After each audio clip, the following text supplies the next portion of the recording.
ऐसे संत जिनका है सूर्य सा तेज, जिनके चरण रज से पाप तिमिर होता निस्तेज, जिनके वचनों में छलकती ज्ञान की गागर। श्री प्रमाण सागर जी के वाणी में है विद्या का सागर। देखिए मुनि श्री प्रमाण सागर जी महाराज के मंगल प्रवचन प्रतिदिन प्रातः 8 बजे।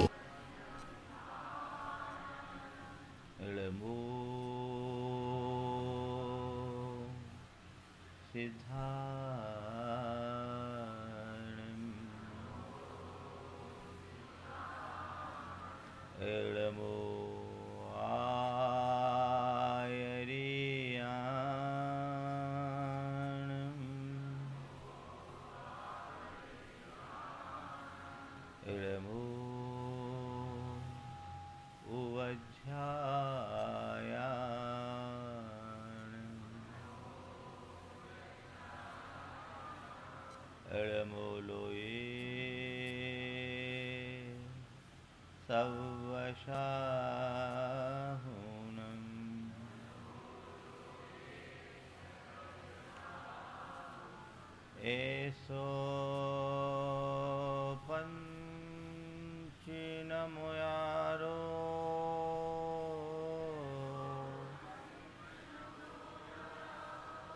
सौवपावपनाशिनो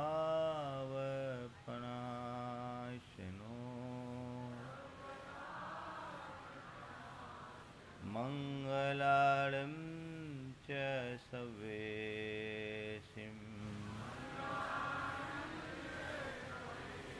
परमं होई मंगलम।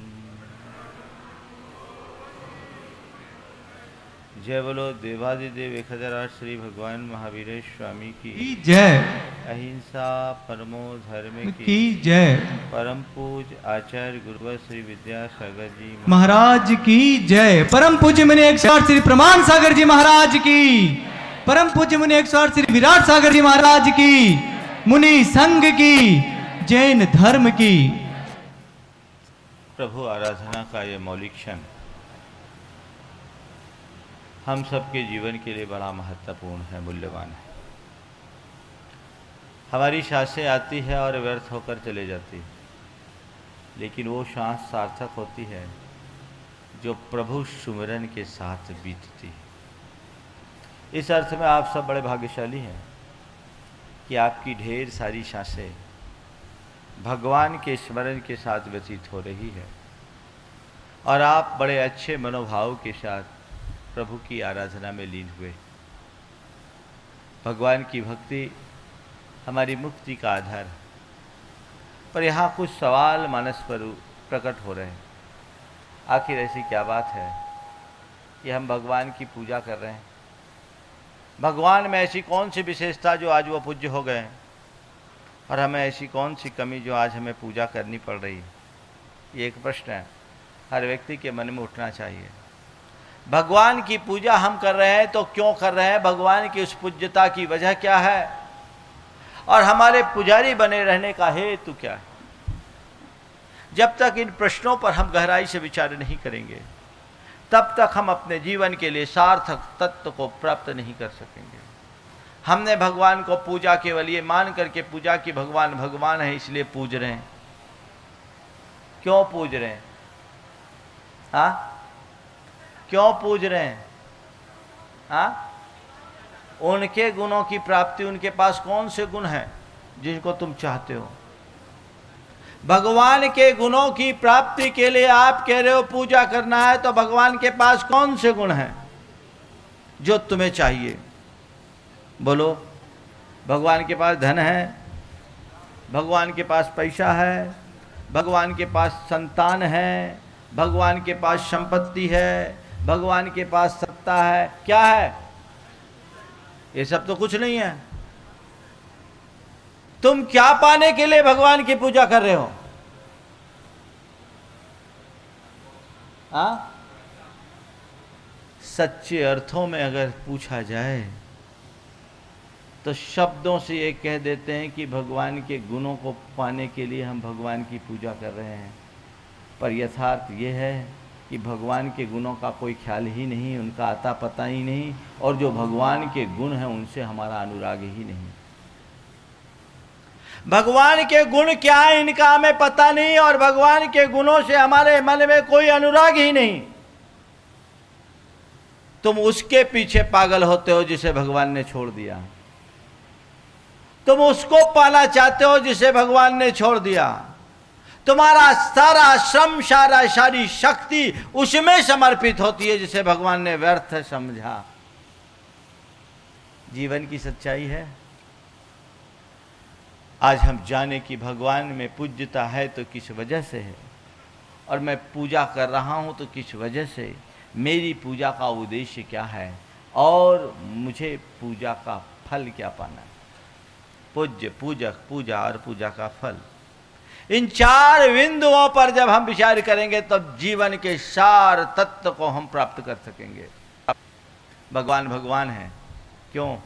हमसे बड़े हैं इसलिए, हमसे ज्येष्ठ हैं इसलिए, हमसे श्रेष्ठ हैं इसलिए, स्वर्गावतरण हुआ इसलिए, देवी देवता उनके आगे पीछे घूमते इसलिए, उनके 46 मूल गुण है इसलिए, उनके 8 प्रातिहार हैं इसलिए।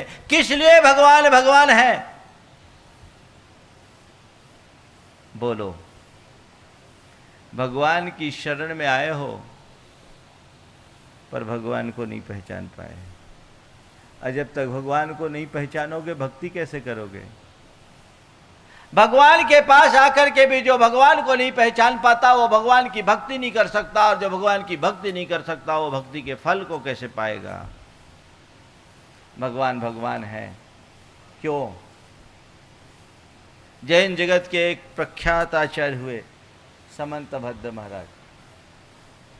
भक्तों की परीक्षा लेने वाले दुनिया में बहुत हुए, पर भगवान की परीक्षा लेने वाले अगर इस धरती पर प्रकट हुए तो इकलौते आचार्य समंतभद्र महाराज हुए, जिन्होंने भगवान की परीक्षा ली। गजब का भक्त, भगवान की परीक्षा लेने वाला। आप्त परीक्षा नाम का ग्रंथ उन्होंने लिखा। भगवान की चरण शरण में पहुंच गए और भगवान से कहते हैं, भगवान आपकी पूजा लोग क्यों करते मुझे पता नहीं, मैं आपकी पूजा करने के लिए इसलिए नहीं आया कि देवागम न भोया न चामर आदि विभूति है। आपका समोसरन सजा है, आज देव आसमान से आपकी पूजा के लिए आ रहे हैं। आप आकाश में विचरण करते हैं और छत्र चामर आदि कष्ट प्रातिहार आपके साथ जुड़े हुए हैं। ये सब चीजें देखने में आ रही है, पर मैं इनसे प्रभावित नहीं हूं, और इनसे आकृष्ट होकर के मैं आपकी वंदना के लिए नहीं आया। तो भगवान ने पूछा, अच्छा बताओ समंतभद्र, तू आया किस लिए? आया तो है, वंदना तो कर रहा है, ये तेरे को प्रभावित क्यों नहीं किए? बोले ये तो कोई इंद्रजालिया भी कर सकता, मायादिशुपदिष्टन्ते, कोई जादूगर, कोई इंद्रजालिया भी ऐसा काम कर सकता है, तो मैं इससे प्रभावित नहीं हूं, ये तो ऊपर की चीजें।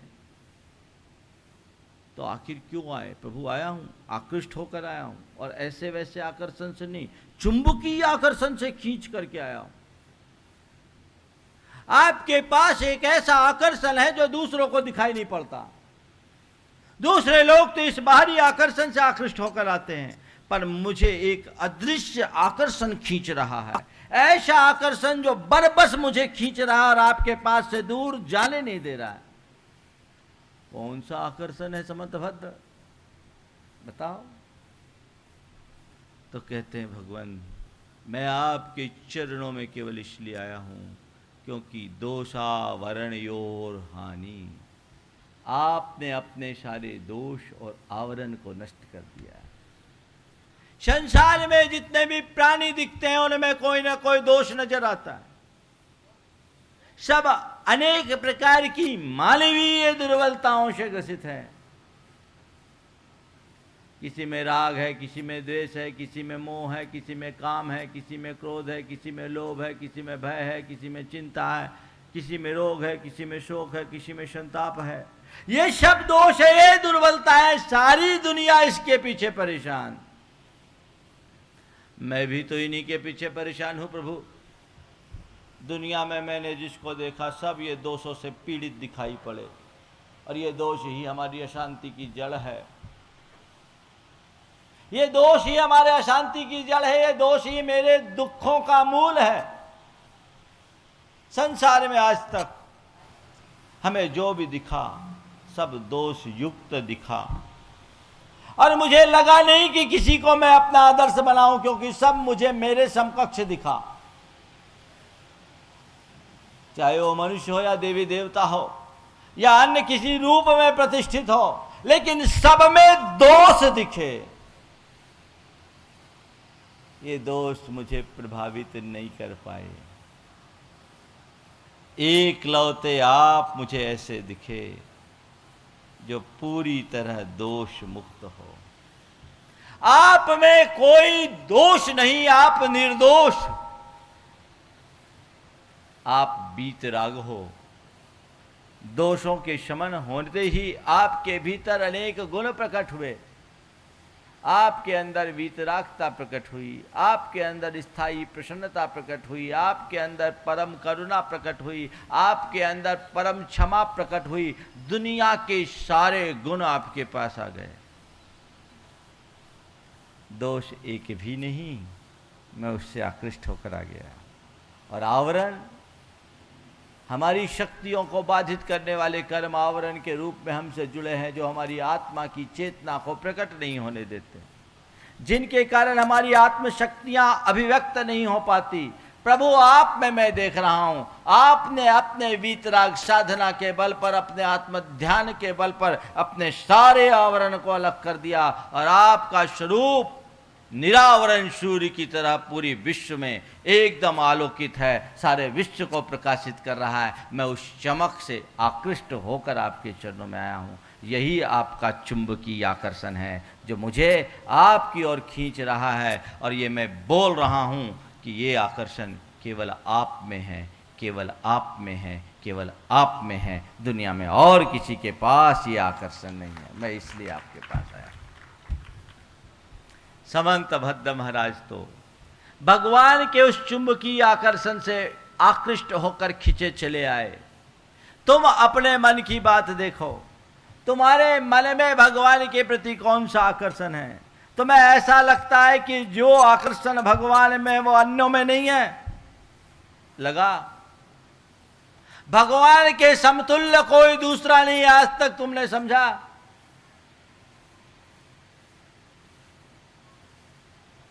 क्या बोलते हो? शब्दों में हम बोल देते हैं, भगवान का गुणगान कर देते हैं, पर सच्चे अर्थों में भगवान को हृदय में जो स्थान देना चाहिए वो नहीं दे पाते। इसकी वजह केवल यह है कि हमने भगवान को भगवान के रूप में जाना ही कहा। भगवान की शरण में आने के बाद भी जो भगवान को पहचान नहीं पाता, वह भगवान की कृपा का पात्र नहीं बन पाता। भगवान की शरण में आने का सौभाग्य मिला। भगवान को पहचानो कि आखिर में भगवान क्या है। उनके समान कोई नहीं। धरती पर जितने भी प्राणी हैं सब में कोई न कोई दोष है। एकमात्र भगवान है जो निर्दोष है, क्योंकि को विस्मयोत्र यदि नाम गुणैरशेषै त्वं संस्थितो निरवकाश तया मुनीषा दोषैरुपात विविधाशै जात गर्वै स्वप्नांतरेपि न कदाचिदभिच्छितोषि। बोलते हो ये पाठ, रोज बोलते हो, भगवान को सुनाते हो, अंदर से मानते हो। भगवान आप में कोई दोष नहीं, सारे गुणों से आप मंडित, इसमें हमें कोई आश्चर्य नहीं, क्योंकि जितने भी दोष हैं ना, वो सोचते हैं कि सारा संसार हमें अपनाता, आप नहीं अपनाते तो क्या बात हो गई। इसलिए दोस्त सब आपसे नाराज हैं और सपने में भी आपके पास नहीं आते। क्या अच्छी स्तुति। आप जब ये शब्द बोलते हो भगवान के सामने, तो मन में ये भाव और हृदय में ऐसी उत्कंठा उत्पन्न होती है क्या कि भगवान केवल आप निर्दोष हैं, बाकी सब सदोष, इसलिए मुझे शरण लेनी है तो केवल निर्दोष की शरण लेनी है, सदोष की शरण नहीं लेनी। ऐसा भाव तुम्हारे मन में आता है? बोलो, क्या भाव आता है? किसकी शरण ग्रहण करोगे, सदोष की कि निर्दोष की? किसकी शरण? बोलो। हाँ, निर्दोष। अभी तुम्हें शरण कौन दिखता है, निर्दोष या सदोष? मन को टटोलो। जब तक तुम्हें भगवान के इस वीतराग स्वरूप के अतिरिक्त संसार के अन्य प्राणियों में सदोषता प्रकट नहीं होगी, शांति से, जब तक तुम्हें वो सदोषता प्रकट नहीं होगी तब तक तुम भगवान के स्वरूप को पहचाने नहीं पाओगे। आचार्य कुंद कुंद कहते हैं, जो जानदि अर्हंतम दब्बत गुणत पज्जयते ही सो जानदि अप्पाणम मोहो खलु जादि तत्सलयम। जो अरहंत भगवान को उनके द्रव्य गुण और पर्यायों के साथ जान पड़ा है, वो अपनी आत्मा को पहचानता है और उसका मोह नष्ट हो जाता है। भगवान के उस वीतराग स्वरूप को पहचानो। आपके समकक्ष संसार में कोई ना है, ना हो सकता है, क्योंकि हमारी चेतना को दुर्बल बनाने वाले हमारे दोष हैं, और जिनमें रत्ती भर भी ये दोष पुष्ट होते होंगे, जो कण मात्र दोष को पोषित करता है, वो भगवान नहीं हो सकता।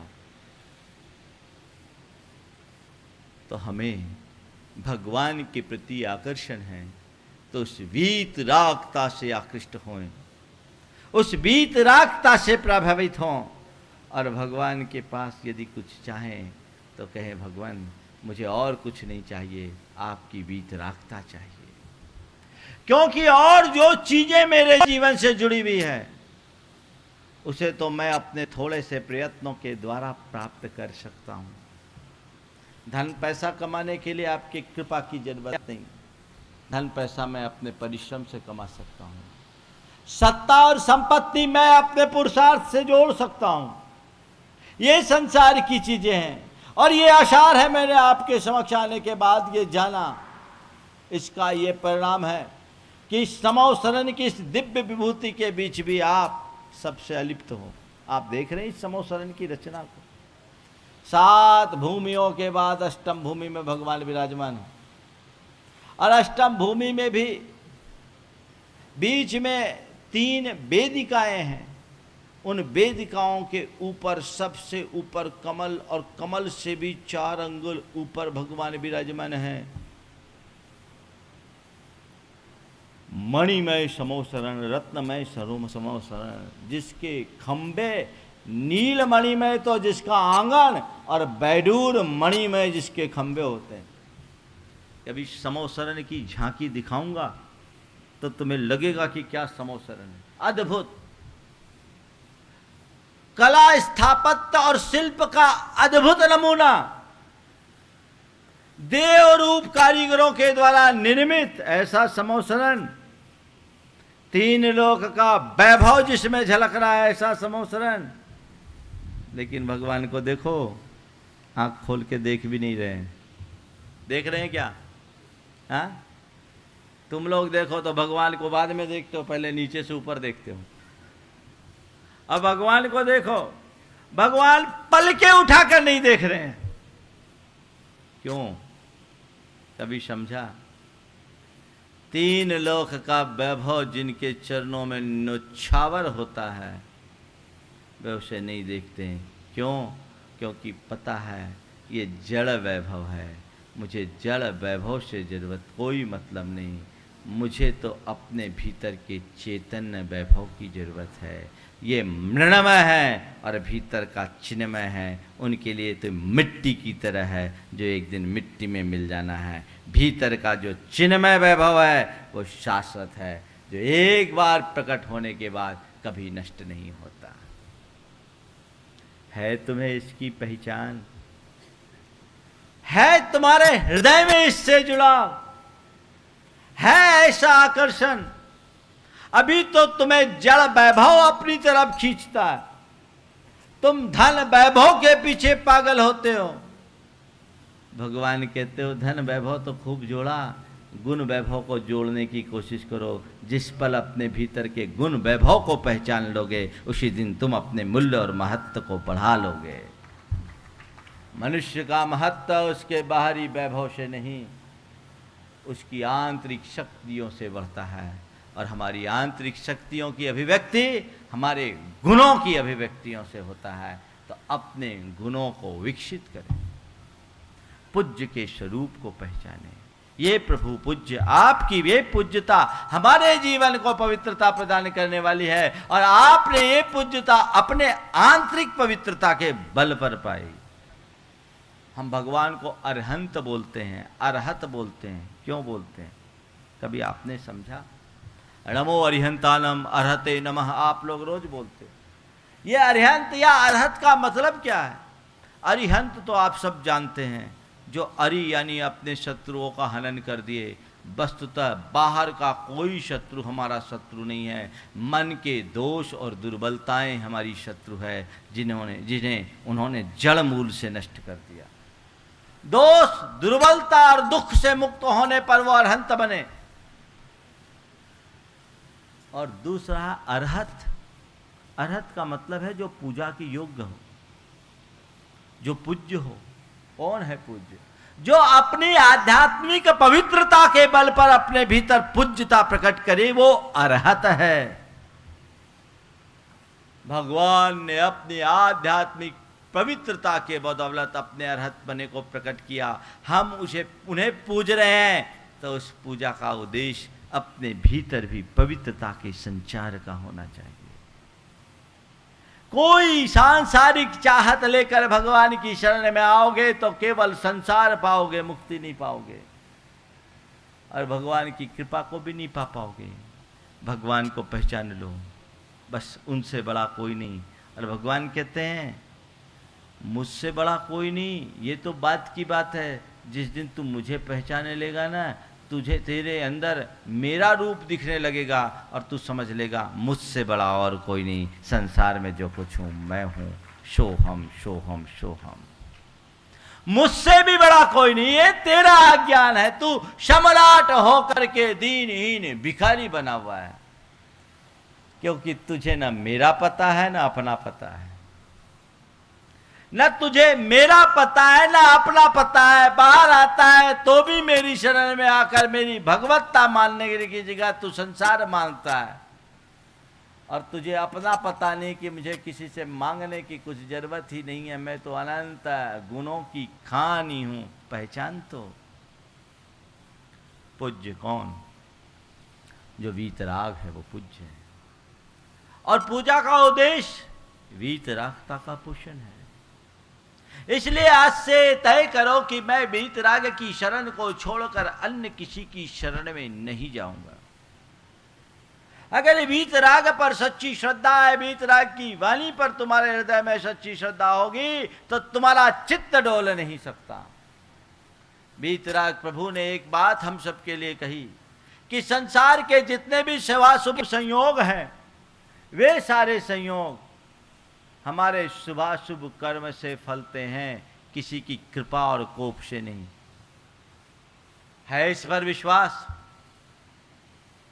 तुम्हारे जीवन के जितने भी शुभाशुभ संयोग हैं, वो तुम्हारे अपने कर्म के निमित्त से फलते हैं, किसी की कृपा से नहीं और कोप से नहीं। आज तुम्हारे पास बौछार आ रही है तो ये किसी की कृपा नहीं, तुम्हारे अपने कर्म का संयोग है। और आज यदि तुम्हारे लिए कोई झोंका आ रहा है तो यह भी किसी का कोप नहीं, ये तुम्हारे अशुभ कर्मों का फल है श्रद्धान इस पर?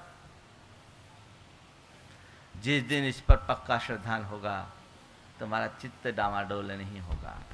अभी तो तुम्हारा मन बड़ा कमजोर है, थोड़ी पल में इधर उधर डगमगाना शुरू कर देते हैं, अंधविश्वासों के शिकार बन जाते हो।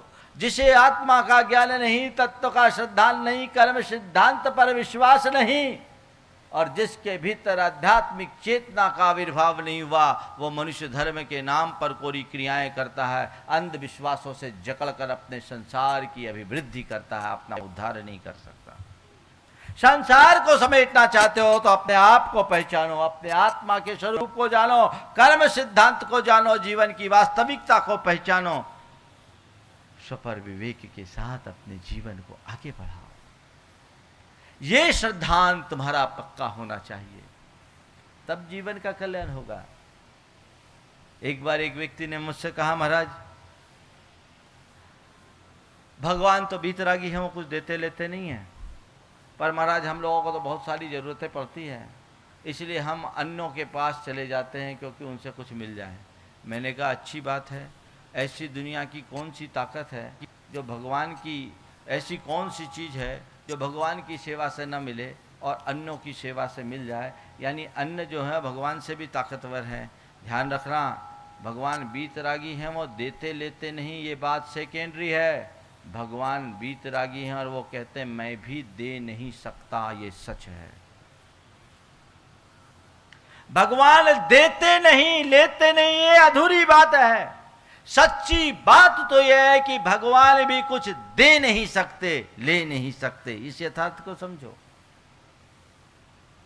अगर भगवान देने में समर्थ होते ना तो अपनी करुणा बरसाते, क्योंकि वे भी अनंत करुणा के धनी हैं। भगवान कहते हैं मैं भी नहीं दे सकता,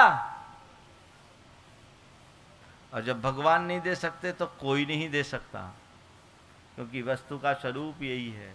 हर वस्तु का परिणमन स्वतंत्र है, दूसरा उसमें निमित्त हो सकता है, पर बलात् कोई कुछ नहीं कर सकता। जीवन में चाहे तुम किसको भी पूजो, किसकी भी अर्चा करो, तुम्हारे जब अशुभ कर्म का उदय आएगा तो तुम्हें उसे भोगना ही पड़ेगा, भोगना ही पड़ेगा। एक बार एक महिला ने मुझसे आकर के कहा, महाराज जी आपने कहा कि बीतरागता को पूजो, पर मैं अन्यों को पूजती हूँ। हम बोले तुम्हारी मर्जी, पूजो। पर महाराज हमें पूजना चाहिए कि नहीं पूजना चाहिए? हमसे उल्टा सवाल किया, महाराज हमें पूजना चाहिए कि नहीं पूजना चाहिए? मैंने पूछा ये बताओ तुम पूजती क्यों? अभी तक पूजती हो, क्यों पूजती हो? महाराज कहा गया कि इनकी पूजा करने से रोग शोक संताप नहीं होता। रोग नहीं होता, शोक नहीं होता, संताप नहीं होता। बोले बहुत अच्छी बात, कितने सालों से पूज रही? 16 बरस से पूज रही। हमने कहा 16 बरस से तो तुम्हारे घर में कोई बीमार नहीं पड़ा होगा। बोले महाराज यही तो समस्या, कोई ना कोई बीमार पड़ा रहता है। अच्छी बात, फिर तुम्हारे यहाँ कोई शोक नहीं हुआ होगा? बोले महाराज पिछले 1.5 साल में 3 गमी हो गई। अच्छा, टेंशन तो एकदम फ्री होगा? बोले नहीं महाराज जी अभी साल भर से बिजनेस की बड़ी टेंशन चल रही है और क्राइसिस है। हमने कहा तुमने तो अभी कहा था कि इनकी पूजा अर्चा करने से रोग शोक संताप तीनों चले जाते हैं, और अभी तुमने खुद ने ये एडमिट किया कि रोग भी है, शोक भी है, संताप भी है, तो तुम खुद सोचो कि इनकी पूजा करने का क्या औचित्य है? बोलो क्या औचित्य? अपने मन से पूछो। भीतराग को छोड़कर राग का पोषण कर रहे, अपने संसार को बढ़ा रहे हो और संसार से भी जा रहे हो। इससे अच्छा भीतराग प्रभु की आराधना की होती और कुछ पुण्य को गाढ़ा बनाया होता तो हो सकता उस पुण्य के प्रताप से तुम्हारे रोग शोक और संताप का शमन भी होता, और कदाचित तुम्हारा रोग शोक संताप भले न गया होता, भगवान की चरण छाया में आए होते तो उनके प्रताप से रोग शोक संताप को सहने की ताकत जरूर पार गए होते। संकट भले न टले पर अपने आप को संभालने की सामर्थ्य तो पाते। कहाँ हो तुम लोग? बहादुर बहादुर बहादुर, धर्म के मर्म को जानो, भगवान के पुजारी बनो, भिखारी मत बनो। अभी तो भिखारी बने हो, दरिद्री बने हो। अपने चिन्मयी वैभव को पहचानो, अपने आत्मा की सत्ता को जानो, वस्तु के स्वरूप को समझ करके भगवान की पूजा आराधना करो। देखो तुम्हारा जीवन कैसे माला माल होता है। अपने अंदर के इस अंधविश्वास का जब तक निवारण नहीं होता, सम्यक दर्शन की भूमिका नहीं बनती, और जब तक सम्यक दर्शन की भूमिका नहीं होती हमारे कल्याण का द्वार नहीं खुल सकता। पूज्य कौन इसे समझो। अपने मन का विश्लेषण करके देखो। कई बार ऐसा होता है महाराज जान तो लेते हैं पर डर लगता है बंद कर दें तो गड़बड़ ना हो जाए। सच्चाई ये है कि धर्म बुद्धि से धर्म करने वाले लोग बहुत थोड़े हैं, भय और लोभ से पीड़ित होकर के धर्म करने वाले लोग ज़्यादा हैं। सब भयवश धर्म करते हैं, सब लोभवश धर्म करते हैं, और भय और लोभ के वशीभूत होकर किया जाने वाला धर्म बड़ा सतही धर्म होता है। वो हमारे जीवन का रूपांतरण नहीं करता। आत्मा के कल्याण की भावना से धर्म करो, देखो तुम्हारे जीवन में कैसा चमत्कार घटित होता है, जीवन ही बदल जाएगा। और जिस दिन तुम्हारे अंदर आत्मा का श्रद्धान पक्का जग जाएगा, सारा भय दूर हो जाएगा। फिर ये व्यर्थ का लोभ तुम्हारे मन में पनपेगा ही नहीं। श्रद्धान पक्का होना चाहिए। समूह शरण में आए हो, यही समझो कि भगवान की दिव्य वाणी हमें सुनने को मिल रही है। जो बोल रहे हैं भगवान का उपदेश है, मैं अपने मुंह से कुछ नहीं बोल रहा हूँ। भगवान ने कहा है जो बीत राग को भजेगा वो बीत राग बनेगा, और जो राग को भजेगा वो संसार में रुलेगा। तुम लोग रोज पूजा में भगवान को सुनाते हो, राग सहित जग में रुलो, मिले सरागी देव, बीत राग भेट्यो अबे, मेट्यो राग उठे। भगवान को ही तो सुनाते हो। किसको सुनाते हो? हाँ, किसको सुनाते हो? हाँ, खुद को तो नहीं सुनाते। खुद को सुनाते होते तो ऊपर बीत राग की पूजा करे और नीचे आके राग को भजना शुरू नहीं करते। समझो, वस्तु के स्वरूप को समझो। वीतरागता की शरण में आकर, वीतराग की शरण में आकर के भी वीतरागता का परिचय नहीं पाना, पनघट पर आकर भी गागर खाली लौट रही है कि उक्ति को चरितार्थ करना है। पनघट पर आकर के प्यासे लौट रहे हो, अरे आओ प्यास बुझाओ। अनंत कालीन जो तुम्हारी तृषा है उसे शांत करो। जन्म जन्मांतरों की प्यास को बुझाओ। बहुत मुश्किल से वीतराग दरबार में आने का सौभाग्य मिला है, और अब तो उनके समूह शरण के सभासद बन गए। ऐसा कहते हैं कि भगवान के समूह शरण की श्री मंडप भूमि में केवल भव्य और सम्यक दृष्टि जीव ही जाते हैं, मिथ्या दृष्टि नहीं। तो तुम सब समूह शरण की श्री मंडप भूमि में बैठे हो, सब पक्के सम्यक दृष्टि हो गए, और जब पक्के सम्यक दृष्टि हो गए तो मिथ्यात्व की छाया से भी तुम्हें दूर रहना चाहिए। वो दूर दूर तक तुम्हारा उससे नाता नहीं जुड़ना चाहिए, तब तुम्हारा कल्याण होगा। मिथ्यात्व की छाया से भी दूर रहो। मनुष्य का यदि सबसे बड़ा शत्रु कोई है तो मिथ्यात्व है, झूठी श्रद्धा है, अंधा विश्वास से प्रेरित परिणति है। इस परिणति से अपने आप को मुक्त करो और अपने जीवन को उसी अनुरूप ढालो। अपने भीतर की पात्रता को विकसित करो। तो ये भगवान के भीतर पूज्यता घटित हुई, उनके उस पवित्रता के कारण, उनकी उस पवित्रागता के कारण तुम पुजारी बनकर के भगवान की शरण में आए हो। तो उस वीतरागता से अपना अनुराग होना चाहिए, भगवान के गुणों से अपना अनुराग प्रगाढ़ होना चाहिए। ये बाकी चीज़ें तो संसार की आनी जानी है, आज है कल रहे न रहे, इसका कोई भरोसा नहीं। पर भगवान का जो वीतराग गुण है उसे मुझे आत्मसात करके अपने जीवन के क्रम को आगे बढ़ाना है, ये प्रयास करो। और फिर जो पूजा करो तो पूजा में अपनी तल्लीनता होनी चाहिए, अपनी श्रद्धा होनी चाहिए, और विधि और विवेक के अनुरूप भगवान की पूजा करनी चाहिए। पूजा में क्रिया महत्वपूर्ण नहीं, पूजा में भाव महत्वपूर्ण है, इसे हमेशा ध्यान रखना। तुम पूजा में क्या चढ़ा रहे हो वो उतना मूल्यवान नहीं, पर कैसे चढ़ा रहे हो बहुत मूल्यवान है। यदि तुम्हारी भाव शुद्धि नहीं तो तुम कुछ भी चढ़ा दो, कोई लाभ नहीं, और भाव विशुद्धि है तो तुम मिट्टी भी चढ़ाओगे तो सोना हो जाएगा। हमें वो कहानी कभी भूलनी नहीं चाहिए जो सेठ के साथ नौकर भी सम्मेत शिखर की वंदना के लिए गया। देवपथ खेवपथ की कहानी है। सेठ गया सम्मेत शिखर की वंदना के लिए, और नौकर भी साथ में हैं। सेठ से सम्मेत शिखर की महिमा उसने खूब सुनी। सेठ रोज जा रहा है और भगवान के चरणों में रत्न चढ़ा रहा है। रत्न। नौकर की भी इच्छा है कि मैं भी वंदना करूं, पर करूं क्या, काम का लोड बहुत है, और यहां आया हूं और वंदना ना करूं तो मैं संसार के भ्रमण से कैसे मुक्त होऊंगा। मुझे भाव भ्रमण से मुक्त होना है, क्या करूं? कोई बात नहीं, दिन में काम करूंगा, रात में जाकर के वंदना करूंगा और लौट कर आऊंगा, अपने काम में जुट जाऊंगा। आधी रात में सम्मेत शिखर की चढ़ाई के लिए चढ़ गया। रोज ऐसा करता। भगवान को चढ़ाए तो क्या चढ़ाए, वो नौकर आदमी, उसके पास तो कुछ नहीं, लेकिन कहते हैं उसके पास कुछ ज्वार के दाने थे। वो ऊपर गया और मुट्ठी भर हर चरणों में ज्वार के दाने चढ़ा दिया। ज्वार के दाने चढ़ाया और वंदना करके वापस आ गया। उसके बाद सेठ गया। सेठ जैसे ही गया, सबसे पहले सेठ भगवान के वंदना को जाता था। देखा क्या, अरे मेरे पहले कोई वंदना करके चला गया है, और यहाँ मैं तो एक आध रत्न चढ़ाता था, यहाँ तो मुट्ठी भर मोतियां हैं, ये मोती चढ़े हुए हैं, और ये मोती भी ऐसे वैसे नहीं, गज मोती हैं। कौन चढ़ा गया? मेरे पूरे इस परिकर में मेरी जैसी सामर्थ्य वाला तो कोई नहीं है। आखिर ये चढ़ाया है तो कौन चढ़ाया? मुझसे पहले कौन आया और उसने क्या चढ़ाया? हर टोंक में वो गज मोती दिखे।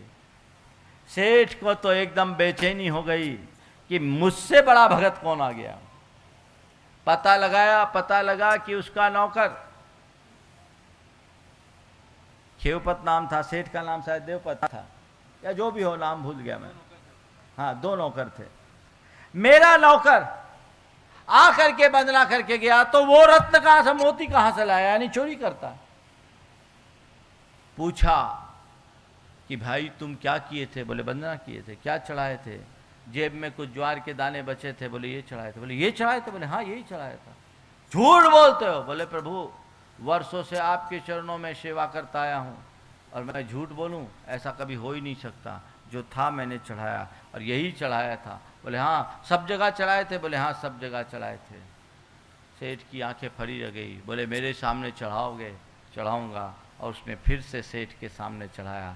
देखते देखते ही ज्वार के दाने गज मोती के रूप में परिवर्तित हो गए। ये है श्रद्धा का चमत्कार। तुम्हारी श्रद्धा पक्की होनी चाहिए, तुम्हारे भाव विशुद्ध होने चाहिए, तुम्हारा चरित्र पवित्र होना चाहिए और तुम्हारी चेष्टा अच्छी होनी चाहिए। श्रद्धा गहरी हो, भाव विशुद्ध हो, चरित्र निर्मल हो, चेष्टा अच्छी हो, देखो फिर तुम्हारी पूजा का क्या मजा आता है। लोग ऊपरी ताम झाम में उलझ कर रह जाते हैं, मूल तत्व को भूल जाते हैं। ये ध्यान रखना, ये द्रव्य, ये सामग्री ऊपर का साधन है, अंतरंग तो भाव शुद्धि। आप लोग पूजन में रोज कहते हैं आलम्बनानि विविधानि वलंब वलगन भूतार्थ यज्ञ पुरुष। इसके पहले की पंक्ति क्या है? द्रव्यस्य शुद्धिमधिगम यथानुरूपम भावस्य शुद्धिमधिकाम अधिगंतु काम आलम्बनानि विविधान्य वलंब वलगन भूतार्थ यज्ञ पुरुषस्य करोमि यज्ञम। हे भगवान, आगम के अनुरूप मैंने द्रव्य की शुद्धि का आलम्बन लिया। किस लिए? ये द्रव्य शुद्धि किस लिए? ये पूजा की थाल क्यों सजाई? भावस्य शुद्धिम अधिकाम अधिगंतु काम। अधिकाम भावस्य शुद्धिम अधिगंतु काम। भावों की उत्कृष्ट शुद्धि को पाने की इच्छा से मैंने ये द्रव्य की शुद्धि को अपनाया है और विभिन्न आलंबनों को लेकर हे प्रभु आपकी पूजा अर्चा कर रहा हूं। तो भाव शुद्धि का ख्याल रखना। जितनी शुद्धि और विशुद्धि होगी तुम्हारे जीवन में उतनी ही पवित्रता उद्घाटित होगी और तभी तुम्हारा जीवन धन्य हो सकेगा। ऐसा सत प्रयास निरंतर करना। ये समोशरण, ये मंडप नहीं है, भगवान का समोशरण है। बस भगवान, अभी तक तो मैं संसार के शरण में था, अब आपकी शरण में आया हूँ, अब और किसी की शरण में नहीं जाऊंगा। अन्यथा शरणम नास्ति तमेव शरणम मम तस्मात् कारुण्य भावेन रक्ष रक्ष जिनेश्वर। ये जो बोलते हो वो अपने जीवन में डोलना चाहिए और जिस दिन ऐसा हो गया उसी दिन तुम्हारा जीवन धन्य हो गया। तो पूज्य पूजक पूजा विशुद्धि के साथ करना और पूजा का फल और कुछ नहीं पाना। प्रभु मोक्ष मिले, मैं इसलिए पूजा नहीं कर रहा हूं। कर्म की निर्जरा हो इसलिए भी पूजा नहीं कर रहा हूं। क्या बोल रहे हैं महाराज? क्या बात है, आज तो एकदम ट्रैक से अलग होकर के बात कर रहे। मोक्ष नहीं मिले, मान लिए कर्म की निर्जरा के लिए तो पूजा करें? नहीं, मोक्ष मिले इसलिए भी पूजा नहीं कर रहा हूं। कर्म की निर्जरा हो इसलिए भी पूजा नहीं कर रहा हूं। पुण्य का बंध हो इसलिए भी पूजा नहीं कर रहा हूं। इसलिए पूजा कर रहा हूं, मन में निराकुलता है इसलिए पूजा कर रहा हूं। प्रभु मेरे मन में निराकुलता होगी, कर्म की निर्जरा भी होगी, पुण्य का बंध भी होगा, पाप भी कटेगा और परंपरा से मुक्ति तो हो ही जाएगी। और पूजा करते करते आकुलता करोगे तो कुछ भी नहीं पाओगे। क्या चाहिए, आकुलता की निराकुलता? तो प्रभु मेरे आकुलताएं मंद हो, मेरे जीवन में निराकुलता बने। मैं 1 घंटे आपकी पूजा के लिए आया हूं, ऐसी कृपा का प्रसाद हो, मेरे मन की बैटरी ऐसी चार्ज हो जाए कि शेष 23 घंटे आकुलताएं पास में भी न फटके, मैं आनंद और प्रसन्नता के साथ अपना जीवन जीऊं। ये है पूजा का सच्चा लाभ, सच्चा फल। ये पाने का प्रयास करो, इसे पाओगे, जीवन में निश्चित आनंद आएगा। लेकिन क्या करें, आप लोग पूजा में बैठते हैं, मन के संस्कार ऐसे हैं, जैसे जैसे घड़ी बढ़ने लगती है आकुलताएं चालू हो जाती है।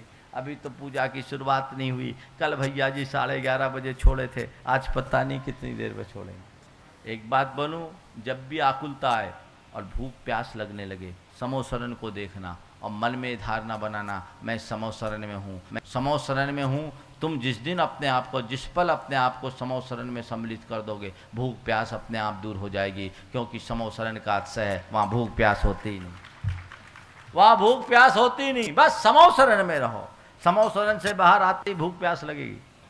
इसलिए जितनी देर तक ये विधान चले उतनी देर तक समोसरण में रहना, प्रभु की शरण को मत छोड़ना, जीवन में आनंद आएगा। यह अद्भुत अनुष्ठान है, आप सबके जीवन में अनायास 4-5 दिन की तैयारी से प्रारंभ हो गया और आप लोग बहुत उत्साह के साथ अपनी सहभागिता यहाँ दिखा रहे हैं। आप सबका ये उल्लास, आप सबकी ये उमंग निश्चित आप सबके शुभ राग की अभिव्यक्ति है। पर ये शुभ राग वीत राग से जुड़ जाए और स्थायी रूप से आपको वीतरागता से जोड़ दे, तो ये आपके जीवन की एक शाश्वत उपलब्धि हो जाएगी। 3 दिन 4 दिन का ये विधान हमारे जीवन के व्यवधान को दूर कर देगा, हमारी विधि के विधान को बदल डालेगा। और यदि ऐसा होता है तो हमारे जीवन की एक शाश्वत उपलब्धि होगी। आप सब इसी प्रकार के उत्साह और उल्लास के साथ आगे चलते रहें। आज आप 7 भूमियों में जाएंगे, कल अष्टम भूमि की पूजा होगी ना, हाँ, कल श्री मंडप भूमि जो भगवान का मूल स्थल है उसकी चर्चा होगी। अनुकूलता बनेगी तो हो सकता है कल मैं प्रवचन की जगह आप सबको पूरी समोसरण की साक्षात वंदना करा दूं। अब वो आपके भाग्य पर है, मेरी क्या मानसिकता बनती है उस घड़ी यहाँ आने के बाद वो देखा जाएगा। लेकिन वाकई में ये समोसरण में आना जीवन की एक अपूर्व उपलब्धि है। आज 4 बातें मैंने आपसे कही, पूज्य, पूजक, पूजा और पूजा के फल, इन पर आप अपना ध्यान केंद्रित करते हुए अपने जीवन को इसी तरह आगे बढ़ाते रहे और भाव विशुद्धि के साथ अपनी भक्ति को प्रगाढ़ बनाए। इसी शुभ भाव के साथ यहीं पर विराम। बोलिए परम पूज्य आचार्य गुरुवर श्री विद्यासागर जी महाराज की जय। परम पूज्य मुनि 108 श्री प्रमाण सागर जी महाराज की, परम पूज्य मुनि 108 श्री विराट सागर जी महाराज की। गुणायतन जैन धर्म का एक अति महत्वपूर्ण ऐतिहासिक कदम होगा, जो सारे लोक के जीवन के गुणात्मक परिवर्तन का आधार बनेगा। और जीवन का गुणात्मक परिवर्तन ही मोक्ष मार्ग में सहायक होगा। इतिहास का हिस्सा बनने का अवसर कुछ ही जीवों को प्राप्त होता है, या यूं कहिए कि कुछ भाग्यशाली जीव ही ऐसे कल्याणकारी अवसर का लाभ उठा सकते हैं। आइए आप भी यथाशक्ति दान करें, इस मुहिम का हिस्सा बनें।